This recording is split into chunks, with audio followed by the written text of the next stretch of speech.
This webinar we organized with a view to enhancing the academic and research programs of higher education in our country. We know that there are over 3 million Sri Lankans living abroad, and fair proportion of them holding senior positions in academia and R&D institutions, and some also in the industry.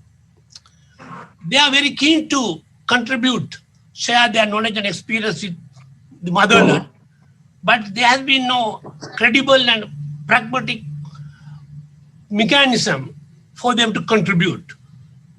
Because of this reason, the National Science Foundation constructed a digital platform to harness this hitherto almost untapped and untouched intellectual asset and resource for the national development, and also to offer opportunities from our end so that there would be mutually rewarding and reinforcing partnership. Today we are living in a globalized environment where quality and relevance, when we talk about quality relevance, we can talk about Sri Lankan standard or SAARC standard or Asian. It has to be global, international standard. And we would like our scientists to occupy on the frontiers of knowledge and take a share in moving them forward. Confucius said, by birth, people are same. Through nurture, they become distinct. So here, the purpose of this, that means whether you are born in USA, Ethiopia, Canada, or Sri Lanka, inherently at birth you are same. But your blossoming depends on how you are nurtured and fostered. That is why NSF, trying to create that atmosphere, decided to really harness these intellectual assets for the benefit of our mother. Accordingly, I am honored to invite the first of our expatriate eminent speaker, Professor Saman K. Halgamuge, Department of Mechanical Engineering, the University of Melbourne. Over to you, sir. Thank you very much, Mr. Shantasiri, and thank you, Professor Ranjasena Ratna, for inviting me. And Aibuan, Vanakkam, and good afternoon. So while I'm sharing my slides with you, let me also congratulate National Science Foundation on the digital platform. All right, can you see my slides? Everything okay? Yes. Okay. So I have about 20 minutes to talk about my input.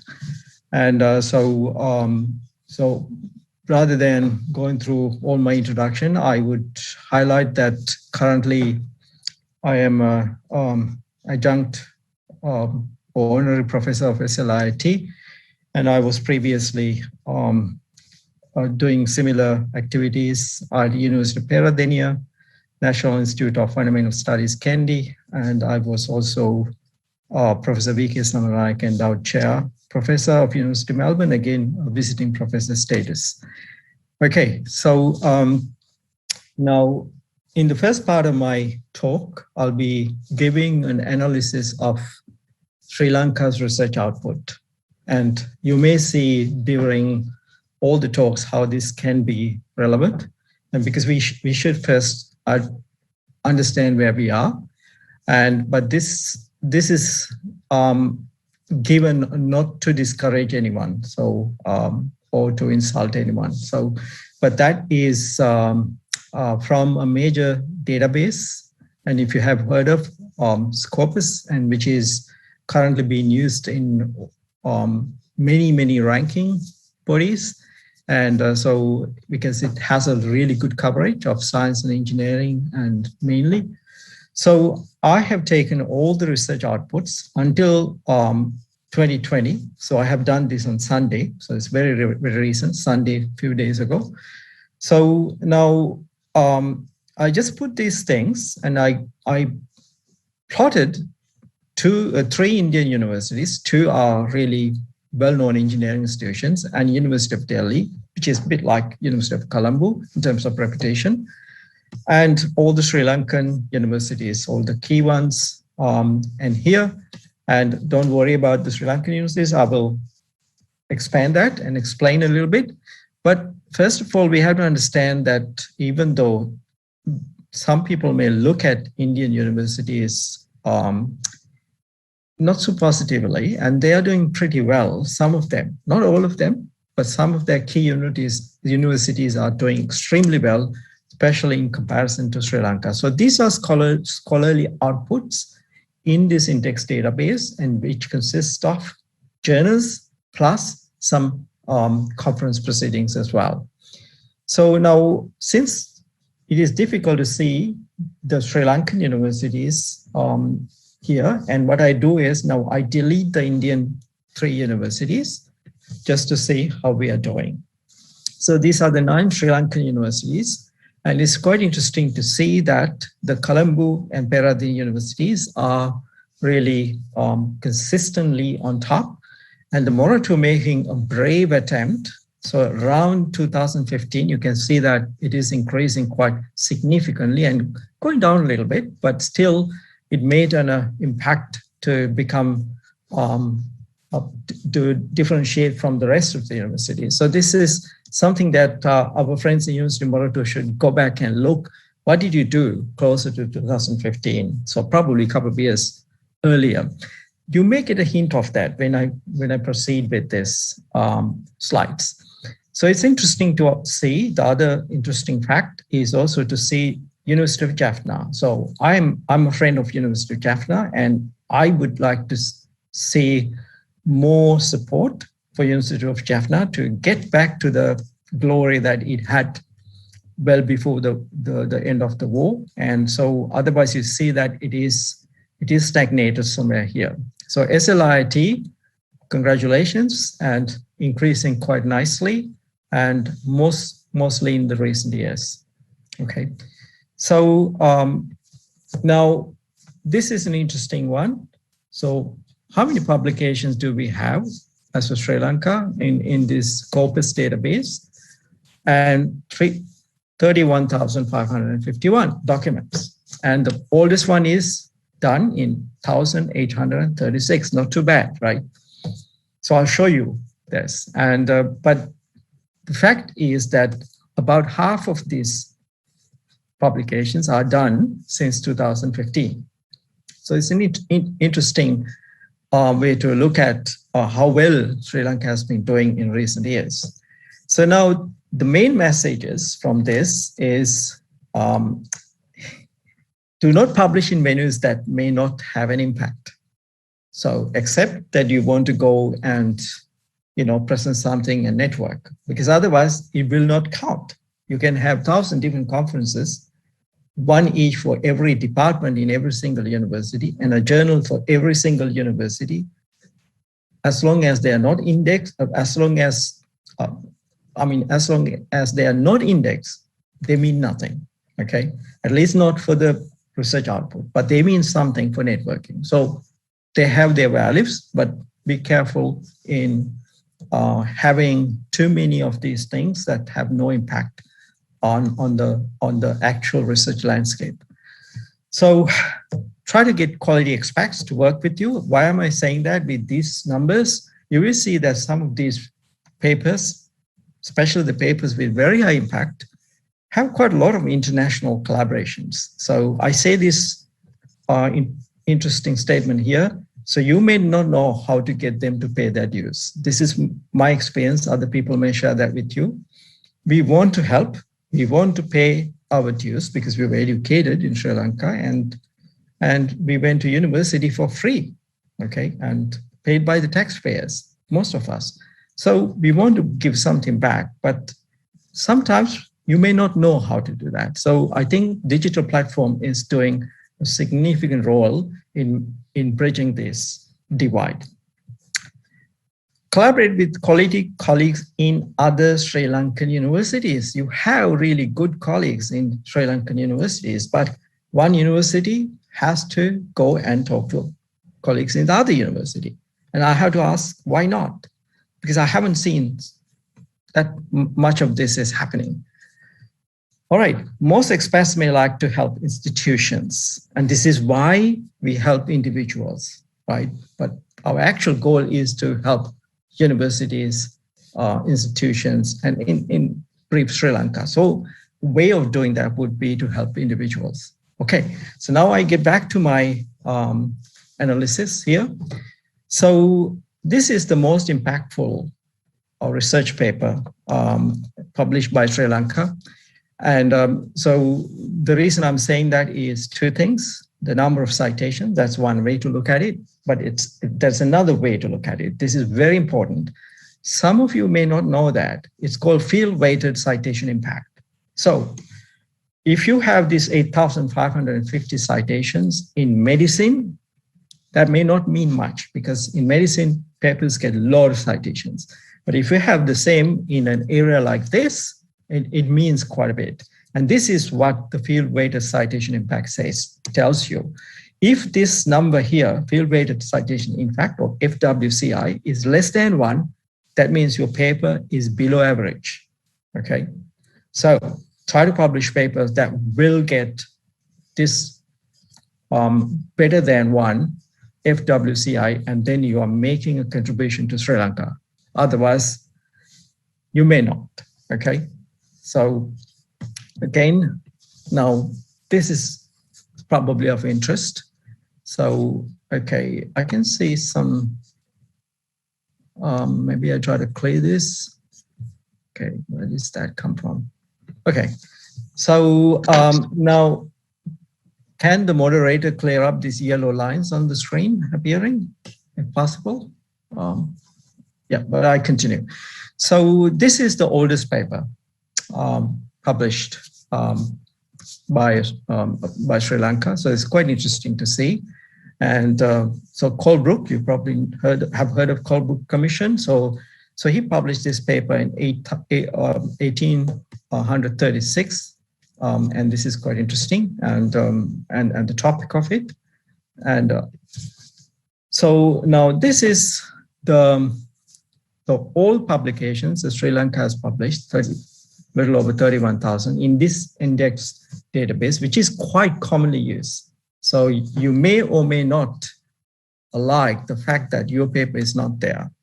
But the important thing is, the truth is, the world is looking at the country through these databases, and they rank your universities based on these databases. So whether you like it or not, and this is the fact. So you may not like me for saying this, but I'm the messenger, okay? So now, interesting thing, if you look at the subject areas versus publication numbers, so you can see the medicine is quite good, over 9,000 papers, engineering, agricultural, biological sciences, computer sciences, and so on. So now I want to move from this slide to a slide that shows perhaps the more recent, the last 5 to 6 years publications. Where did Sri Lanka publish in the last 5 to 6 years? So it hasn't changed that much, but I would like you to look at this block on decision sciences and the chemistry. So what happened is, as you know, the AI and decision sciences are quite popular, and therefore you can see that decision sciences became more prominent and relative to chemistry, if you look at the last 5 to 6 years. Otherwise, the major areas that we are publishing hasn't changed that much, right? And there are changes, but for the purpose of this talk, and it is good to see there's some consistency and in the areas we publish. And then this is about the number of publication versus the year of publication. So it's quite interesting to see that there's a steady increase Okay, I mean, 2021 is still not over, so therefore, please ignore the number for 2021. So it's a very healthy increase, okay? And so again, this diagram is not completed as well. So what you can see here is 2013 and 14, and there's no such increase. So if you're really interested, you may check why there is no significant increase or not an increase at all. So why is it the case? So there's a lot of data that you can use to analyze the research landscape of a country as well. So now, what are the countries Sri Lanka collaborate with? So again, not a surprise, UK, United States, Australia, India, Japan, China, and so on and so on, okay? So they are on top. And so now, this is for all years, but when I go to the next slide, and it is for last 5 to 6 years, and there will be some changes. For example, China goes up and Japan goes down slightly, okay, but still very active. So it's quite interesting to see. So you may see this China's increase collaboration with Sri Lanka also in funding. So this is sponsors of these 31,000 plus index papers. Who funded them? Because you usually acknowledge the funder in your papers. So you can see that National Science Foundation is probably the top, but then you can see this is for all years, and still these two institutions from China, Chinese Academy of Sciences, very prestigious, and they are still funding. And now one of my friends at Sri Jayawardhanapura University, Professor Hiran Amansekara, told me that it's not only NSF funding research, increasingly individual universities are funding research at universities. You can see that University of Moratuwa here and other universities, if you go down further, you can see that they are funding. So now what has happened if I move from here to the last 5 to 6 years, so recent years, what has changed? So you can see that China has gone up in this list. All right. So this is interesting, and this is this is reflective of our collaboration patterns, and because if you collaborate with someone and you get funded as well, and or it may not be you who get this funding, it may be your collaborator who is acknowledging this funding organization as well. So now this is again the total number of publications. If you look at the affiliations, right? And this is similar to the chart you have seen before. Sri Lankan University is coming here on top, no surprise. And here universities of Jaffna still very good if you look at the overall picture. And but you can also see that if you jump to the right-hand side column, you can see the recent last 5 to 6 years the publication numbers.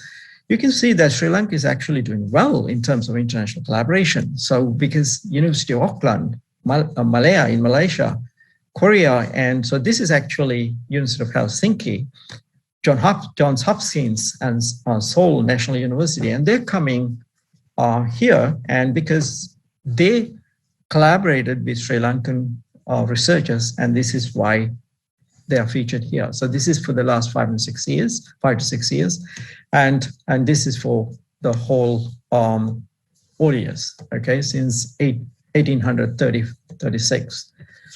So now I think that is my first part about giving some analysis of research outputs and how would other people, the rest of the world, view Sri Lanka and Sri Lanka's publications. And so now the second part, I want to talk about the more relevant aspect to you, but it's probably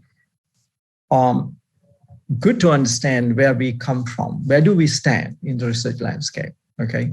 So now my first slide here in the second part is what are the hot areas to do PhD or research training? Because most of you may be interested in doing PhD, or if you have a PhD, maybe taking some further training and so on. So what are the hot areas? What are the coming up areas? So my answer to that is not to pinpoint you on one area or another. Okay, there are so many ways of finding that out. You can Google it. You can find out. You can go to MIT and website and some of major universities display the number of areas coming up technologies like blockchains and biomedical engineering and AI data science and also very crucial problems that we have to solve like pandemic driven things and energy problem, water problem, climate change, and in Sri Lanka in particular now looking into the preservation of the beaches and so on, all given what is going on. Electric vehicles and so on. There are all these different topics there. But my point here is, I think you should actually look at yourself to understand what you want to do. It's a passion. So you can't do a PhD if you do not fall in love with the topic. So and that should be the major criteria. I mean, I will never be able to do a PhD topic for myself if I don't like that, if I'm really not passionate about it, right? If I cannot think about that topic when I go to bed, okay, when I sleep, and so on. So that is important. And then the important thing is to find the right group to write to and be prepared to write to many, sometimes not to get an answer. So I talk about that later and I tell you why you don't want to get an answer. So now popular recently is also joint PhDs, right? And many Sri Lankan universities are offering that. And maybe you can do this joint PhD, and that means a couple of years working with a Sri Lankan supervisor in Sri Lanka and another couple of years working overseas with overseas researcher, and you get a PhD jointly offered by two institutions. Okay, that is possible. And do a PhD in Sri Lanka University, right? At the moment, and given the pandemic, you can't go travel as much. And so maybe that is an option. And what matters most is the quality outcomes, right? And that is very important, regardless of where you do your PhD. What people will look at is what is the outcome of your PhD thesis? What are the publications? What are the patents? Okay, what did you develop? Did you implement it? And that sort of outcomes. Okay. The second detailed slide I have here is, what do you do if you do not have the CV required and you think your CV is not good enough? Never give up. I did not have the CV required to do what I want to do. And it took many years for me to get there. First thing is to understand where you stand. Where are you? Okay. And what is your country's research profile? What is the research profile of your university? There's nothing to be ashamed of, because from wherever you are, you can get to where you want to go, right? You just need to be truthful, find out, and then invest your time. Understand your potential. Pandemic. So what are your options? Okay, there must be options available. What are they? So choose the research group, an area, and the university, as opposed to choosing the country. Unless you have non-academic reasons to go. Okay, so these are popular countries and all have some excellent universities. Check the rankings. And once you get a PhD, don't say that I have a PhD from Australia. Just say the PhD from University of Melbourne or whatever the university's name. So that matters, okay, not the country. So you write to potential supervisor, host, and you do not get any reply. Why? Few reasons I can think of, right? So we usually get so many emails, right? And I usually try to answer every single one coming from Sri Lanka and so on. But sometimes I may miss it, right? Supervisor is genuinely busy. One reason, there is no vacancy, right? Team is full, and so it's possible that you won't get an answer. Your CV is not good fit. Another reason.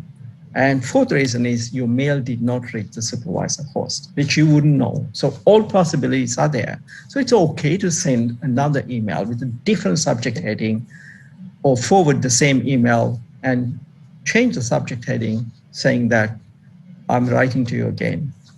Nothing to lose, okay? Never give up. So with the third, the slide I have here is how do you embed yourself in research culture in Sri Lanka or far away? It doesn't matter where you do it.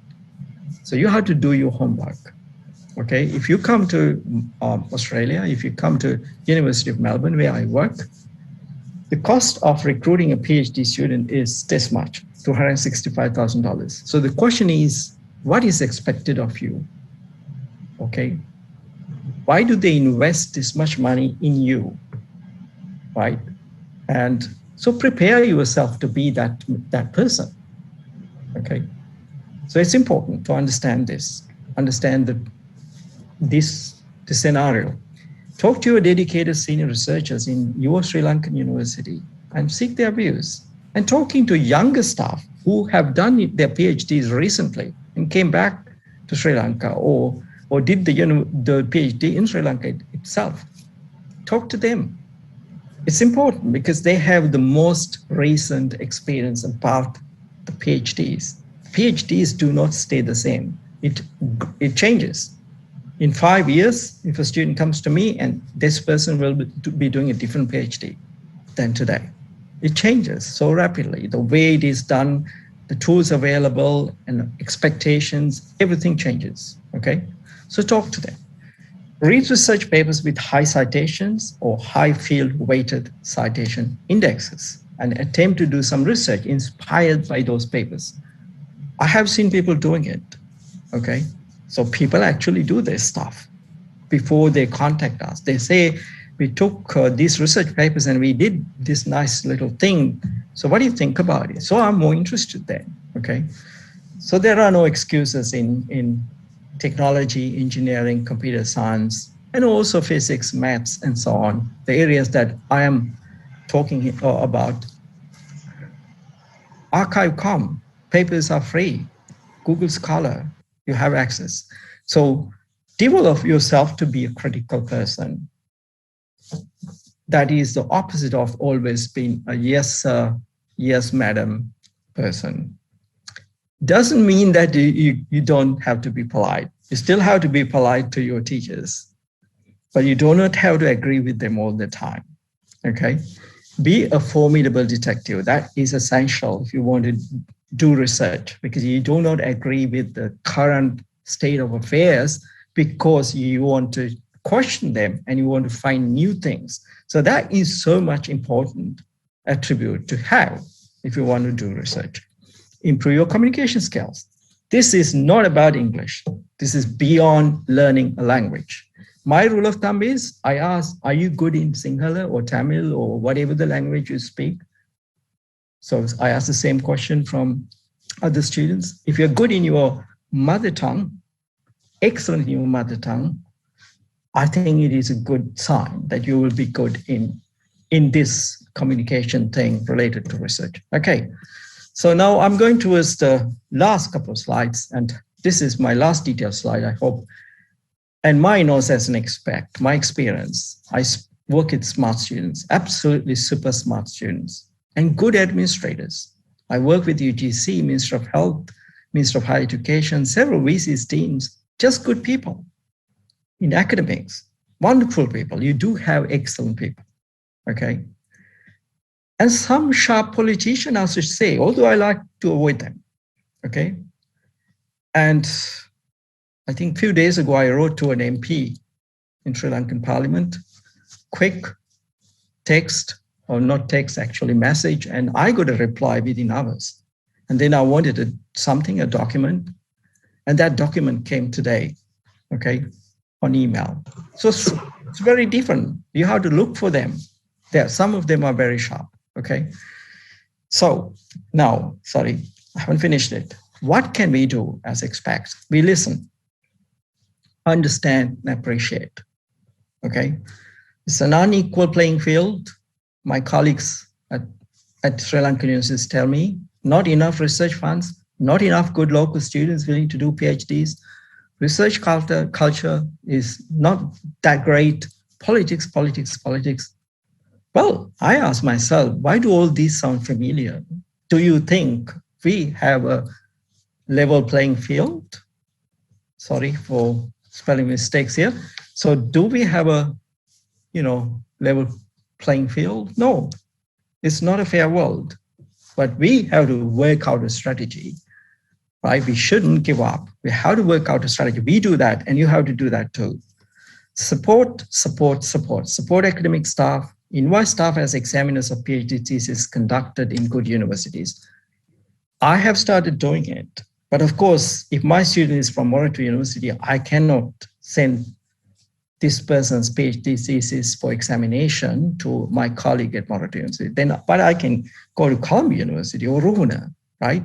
So you have to be careful, and you cannot go against laws. And I cannot also send it to someone I collaborate with, but I can pick someone whom I do not know, but good enough to be an examiner, because that person then gets the experience in examining the PhD thesis conducted in my group. So that's something new I have started doing. Not new, but it's probably not many people can do that. Offer sabbatical position, join PhD supervision. Well, my colleagues will talk about that too. Support students in Sri Lanka with information training. I do that. I usually answer all the questions people ask from me. But of course, if there are a million questions, I can only answer 100, okay? But I usually do that. Support institutions, organizations, relevant ministries, okay? Because they can make a change, and I do that too. So this is the last slide, and I'm out of my time. So these are the 5 out of 20 PhD students I trained in my group, 20 Sri Lankan students. I trained about 50, and close to half of them are from Sri Lanka, and 5 of them went back to Sri Lanka because when they came, some of them were already staff. So 2 in Peradeniya engineering faculty, 2 in Moratua engineering faculty, and 1 person in Ruhuna computer science department. So interesting. I put their names here. So, and these are the current students. And these top 3 are postdocs. That means they finished their PhD. Rajit has just submitted, and but all got jobs. And there are 4 students still doing their PhDs, and there's another person joining in October and starting virtually in Sri Lanka. So it's possible to start there virtually and then come to Australia when travel is relaxed. And then there are 3 very top students in the list, waiting list to get scholarships. And we do other things than work. So this is the, the New Year. In April. So we had all New Year festivals and all the games, and in the university, inside the university. So you can see that here. So we have a music concert every year, and organized by the Sri Lankan Graduates Society in the University of Melbourne. So my postdoc is playing here. And we also go to, lunches and dinners and celebrate each other's success. So it's not just work all the time. Thank you very much. I stop here and happy to answer any questions as well. Thanks.